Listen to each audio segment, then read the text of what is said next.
ഇടുക്കി ചെല്ലാക്കോവിൽമെട്ടിൽ കുഴിയിൽ വീണ കടുവയെ മയക്കുവെടി വെച്ച് പിടികൂടി. കടുവയെ പെരിയാർ കടുവാ സങ്കേതത്തിലേക്ക് മാറ്റി പേവിഷബാധ വാക്സിൻ നൽകിയതിനു ശേഷമാകും കടുവയെ തുറന്നുവിടുക. രാഹുൽ സുരേഷിന്റെ വിവരങ്ങൾ നൽകാൻ. രാഹുൽ, ഒരു 8 അടിയോളം താഴ്ചയുള്ള കുഴിയിലേക്കായിരുന്നു ഈ കടുവ വീണത്. ഇതിനിപ്പോൾ എങ്ങനെയാണ് പുറത്തെടുത്തത്? ഒപ്പം ഒരു നായ കൂടി കുഴിയിൽ വീണിരുന്നല്ലോ, ഇതിനടക്കം പുറത്തെടുത്തില്ലേ? ഇന്ന് രാവിലെ 7:30 കൂടിയിട്ടാണ് ഈ സംഭവ സ്ഥലത്ത് കടുവയും അതോടൊപ്പം തന്നെ നായയും കുഴിയിൽ വീണ നിലയിൽ കണ്ടെത്തുന്നത്. അതായത് ഈ സ്ഥല ഉടമ പറമ്പിൽ ആടിന് തീറ്റ കൊടുക്കാൻ വന്നതായിരുന്നു. ആ സമയത്താണ് ഇത്തരത്തിലൊരു ശബ്ദം കേൾക്കുന്നത്. ശബ്ദം കേട്ടതിനെ തുടർന്ന് സണ്ണി അവിടേക്ക് എത്തുകയും ആ കുഴിയിൽ നോക്കുകയുമായിരുന്നു. അപ്പോഴാണ് കടുവയും അതോടൊപ്പം തന്നെ നായയും കുഴിയിൽ വീണ നിലയിൽ കണ്ടെത്തിയത്. പിന്നാലെ ഫോറസ്റ്റിനെ വിവരം അറിയിക്കുകയായിരുന്നു. ഫോറസ്റ്റ് വനംവകുപ്പ് ഉദ്യോഗസ്ഥർ ഉടൻ തന്നെ അവിടേക്ക് എത്തി. അതിനുശേഷം കടുവയെ രക്ഷപ്പെടുത്താൻ ശ്രമം നടത്തിയെങ്കിൽ അത് പരാജയപ്പെട്ടു. തുടർന്ന് മയക്കുവെടി വെച്ച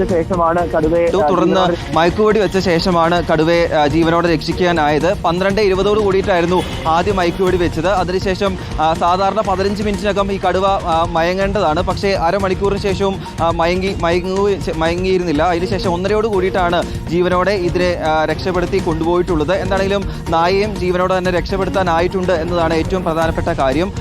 ഇപ്പോൾ പെരിയാർ കടുവാ സങ്കേതത്തിലേക്കാണ് കൊണ്ടുപോയിട്ടുള്ളത്. അവിടെ വേണ്ട ചികിത്സ നൽകിയ ശേഷം വനത്തിൽ തുറന്നുവിടുമെന്നാണ് വനം വകുപ്പ് ഉദ്യോഗസ്ഥർ അറിയിച്ചിട്ടുള്ളത്. എന്തായാലും നാട്ടുകാർ വലിയ രീതിയിൽ ആശങ്കയിലാണ്. കാരണം 3 ആഴ്ച മുമ്പും ഈ പ്രദേശത്ത് കടുവയുടെ കാൽപ്പാടുകൾ കണ്ടിരുന്നു.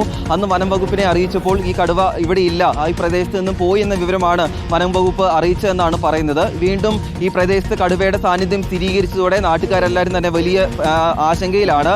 ഈ ജനവാസ മേഖലയാണ്, അതോടൊപ്പം തന്നെ നിരവധി ടൂറിസ്റ്റുകൾ എത്തുന്ന ഒരു ടൂറിസം മേഖല കൂടിയാണ്. ആ പ്രദേശത്ത് നിന്നുമാണ് ഒരു കടുവയെ പിടികൂടിയിട്ടുള്ളത്. എന്തായാലും കടുവ നായയെ ആക്രമിച്ചില്ല എന്നതും ഏറ്റവും പ്രധാനപ്പെട്ട കാര്യമാണ്. നായയ്ക്ക് മറ്റ് ആരോഗ്യ പ്രശ്നങ്ങളൊന്നും തന്നെ ഇല്ല.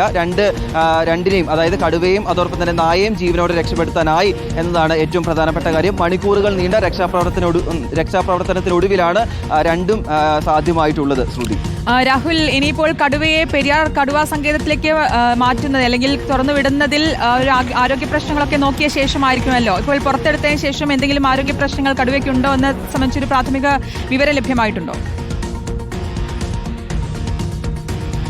ശ്രുതി, നിലവിൽ മറ്റ് ആരോഗ്യ പ്രശ്നങ്ങളൊന്നും തന്നെ കടുവയ്ക്കില്ല. കാരണം ഒത്തിരി പ്രായമുള്ള കടുവയല്ല എന്നാണ് പറയുന്നത്. അതിൽ കൂടുതൽ പരിശോധന നടത്തിയാൽ മാത്രമാണ് എത്ര പ്രായമുള്ള കടുവയാണെന്ന് കണ്ടെത്താൻ സാധിക്കുകയുള്ളൂ. അതുമാത്രമല്ല, നിലവിൽ പെരിയാർ കടുവാ സങ്കേതത്തിലുള്ള കടുവയാണോ എന്നതിലും കൂടുതൽ പരിശോധന നടത്തിയാൽ മാത്രമാണ് അതിൽ സ്ഥിരീകരണം ഉണ്ടാവുകയുള്ളൂ. നിലവിൽ മറ്റ് ആരോഗ്യ പ്രശ്നങ്ങളൊന്നും തന്നെ ഇല്ല എന്നാണ് പറയുന്നത്.